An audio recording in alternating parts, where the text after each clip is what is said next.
अस्सलामुअलैकुम फ्रेंड्स, कैसे हैं आप। उम्मीद है आप सब खैरियत से होंगे और आप सबको मैं वेलकम करता हूं अपने यूट्यूब चैनल पर। लास्ट हमारा लेक्चर था HTML क्लासेस से रिलेटेड और आज हम लोग बात करेंगे HTML आईडी के बारे में। आईडी के बारे में आपको ऑलरेडी मैं बता चुका हूं और कुछ हमने पीछे लेक्चर्स में हमने काम भी किया था इसके ऊपर। और आपको याद होगा कि बुक मार्क्स से रिलेटेड आपको मैंने समझाया था इसमें, ठीक है। और वो आईडी के थ्रू ही वर्क कर रहा था, ठीक है। तो अगर आपको थोड़ा बहुत आइडिया होगा उसका तो आप इजीली समझ जाएंगे। और वैसे भी पहले मैंने आपको ये चीज़ करवाई है, ठीक है। तो बगैर टाइम वेस्ट के हम अपने लेक्चर को स्टार्ट करते हैं।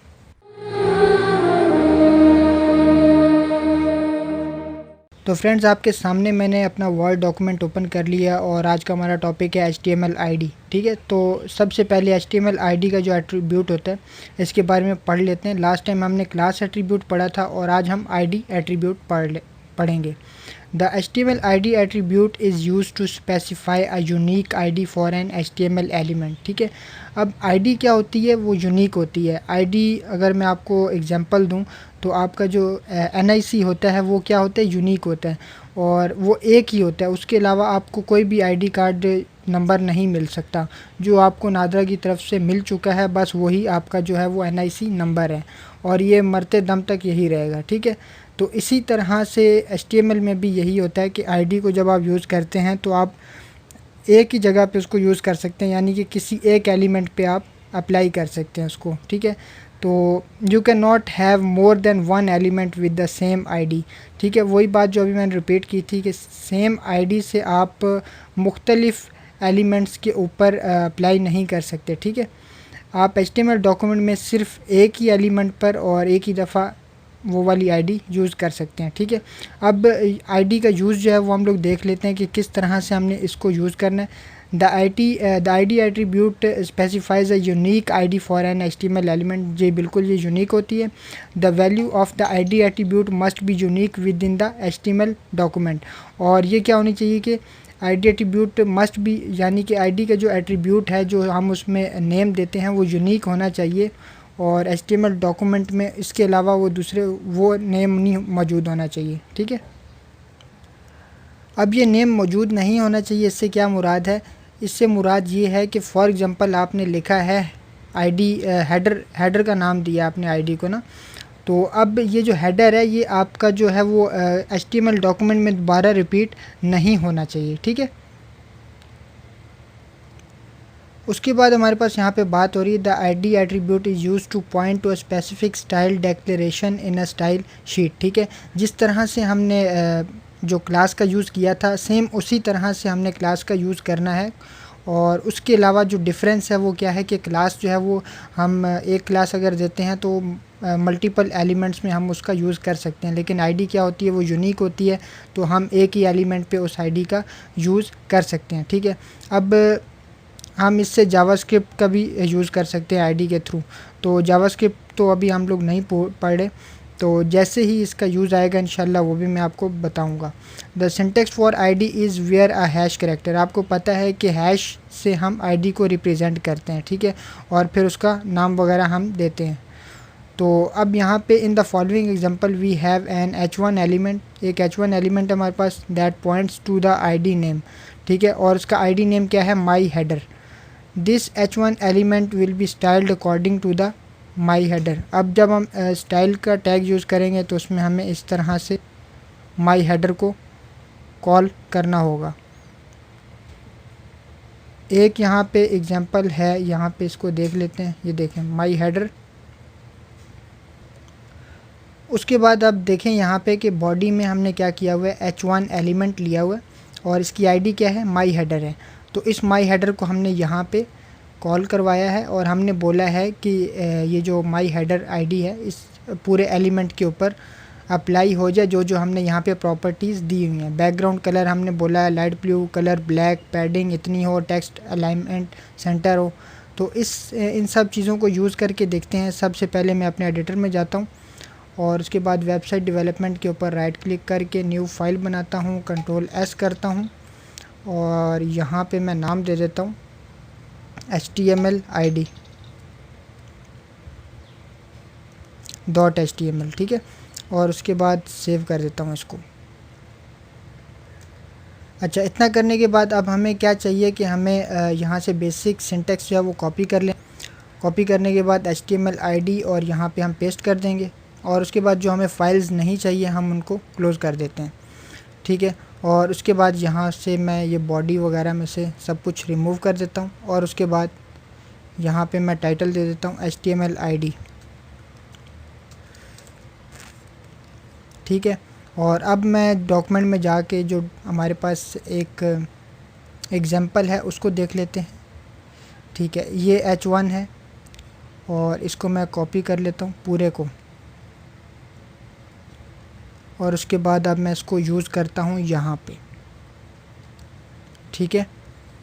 तो अब यहाँ पे मैंने आईडी दी है माई हेडर, तो मुझे क्या करना होगा, स्टाइल हेड का टैग क्लोज़ होने से पहले मुझे यहाँ पे स्टाइल का टैग यूज़ करना होगा, ठीक है। और ये स्टाइलिंग आपको पता है क्या कहलाती है, इंटरनल स्टाइलिंग। तो यहाँ पे मैं हैश और माई हेडर कॉपी करके यहाँ पे पेस्ट कर देता हूँ। अब ये क्या होगी, आईडी कॉल हो चुकी है। और उसके बाद डबल ब्रेसेस का मैंने यूज़ किया यहाँ पे। अब मैंने अपनी प्रॉपर्टीज़ बतानी है, तो प्रॉपर्टीज़ बताने से पहले सबसे पहले मैं इसको सेव करके अपने डॉक्यूमेंट को ओपन करता हूँ, ठीक है। तो ये फ़ोल्डर ओपन होने के बाद आपको यहाँ पे HTML ID के नेम से आपको फ़ाइल मिल जाएगी। इसके ऊपर डबल क्लिक करेंगे तो ये फ़ाइल हमारी ओपन हो जाएगी, और ये ओपन होने के बाद इस तरह से हमें डिस्प्ले होगी, ठीक है। अब इसको मैं जूम कर लेता हूँ और फिर, ठीक है, ये इस तरह से हमें डिस्प्ले हो रही है। अभी हमने इसके ऊपर कोई भी स्टाइलिंग वगैरह अप्लाई नहीं की, तो अभी हम क्या करते हैं, यहाँ पे स्टाइलिंग अप्लाई करते हैं। बैकग्राउंड कलर क्या हो जाए इसका, हो जाए, और जो टेक्स्ट का कलर है वो क्या हो जाए, वाइट, ठीक है। तो इसको मैं ब्राउज़र में जाके रिफ़्रेश करता हूँ, तो अब ये देखें कुछ इस तरह से हो चुके हैं। अब मैं बोलता हूँ कि टेक्स्ट जो अलाइनमेंट है वो भी सेंटर हो जाए, तो मैं क्या करता हूँ, टेक्स्ट अलाइन सेंटर, ठीक है। और उसके बाद इसको मैं रिफ़्रेश करता हूँ, तो ये देखें टेक्स्ट अलाइन सेंटर भी हो चुके हैं। अब मैं बोलता हूँ कि फ़ॉन्ट स्टाइल जो है वो क्या हो जाए, फ़ॉन्ट स्टाइल इटैलिक हो जाए,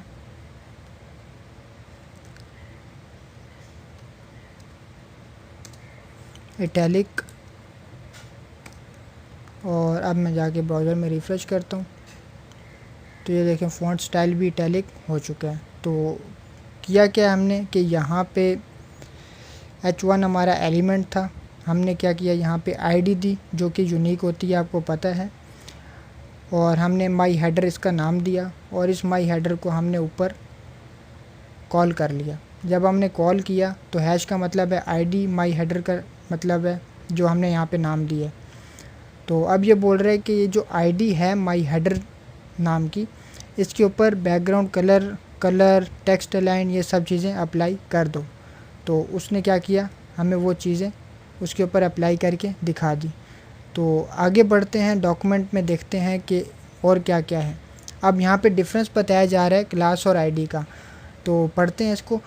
अ class name can be used bye multiple HTML elements. जैसा कि मैंने आपको लास्ट लेक्चर में करके भी बताया था, और अभी मैंने आपको बताया भी कि क्लास को हम क्लास का जो नेम होता है उसको हम मल्टीपल HTML एलिमेंट्स में यूज़ कर सकते हैं। While an ID name must only be used by one HTML element within the page, जबकि आईडी को हमें एक ही दफ़ा यूज़ करना चाहिए, क्योंकि हमने बोला है या हमें बताया गया है कि आईडी जो है वो यूनिक होती है। तो इस वजह से हमने किसी भी एलिमेंट के ऊपर अगर एक दफ़ा उस आईडी का जो नेम है उसको इस्तेमाल कर लिया, तो हमने अगले एलिमेंट पे आईडी अप्लाई करने के लिए हमने उसका नाम डिफरेंट रखना होगा, ठीक है। तो ये चीज़ आपको अच्छी तरह से आई थिंक समझ आ गई होगी। और उसके बाद यहाँ पे एक एग्जांपल भी है, मैं आपको ऐसे ही समझा देता हूँ। Style the element with the ID. अब देखें ये आईडी के थ्रू क्या हुआ हुआ है, स्टाइल हुआ हुआ है। और उसके बाद यहाँ पे style all elements with the same class name city. तो अब लास्ट टाइम मैंने आपको बताया भी था, अब इस डॉट सिटी को हमने हर जगह पे यूज़ कर लिए जहाँ जहाँ पे हमने यूज़ करना था, ठीक है। तो क्लास का मकसद तो आपको समझ में आ गया। और उसके बाद क्या है, आईडी। आईडी को हमने क्या किया, एक ही दफ़ा यूज़ किया है जहाँ पे हमने इसको यूज़ करना था। उसके बाद है HTML book marks with ID and links. ये आपको मैंने ऑलरेडी बताया है पिछले लेक्चर में, अगर आपको याद हो तो। उसमें क्या हो रहा था, एग्जांपल यहाँ पे मेरे पास मौजूद है।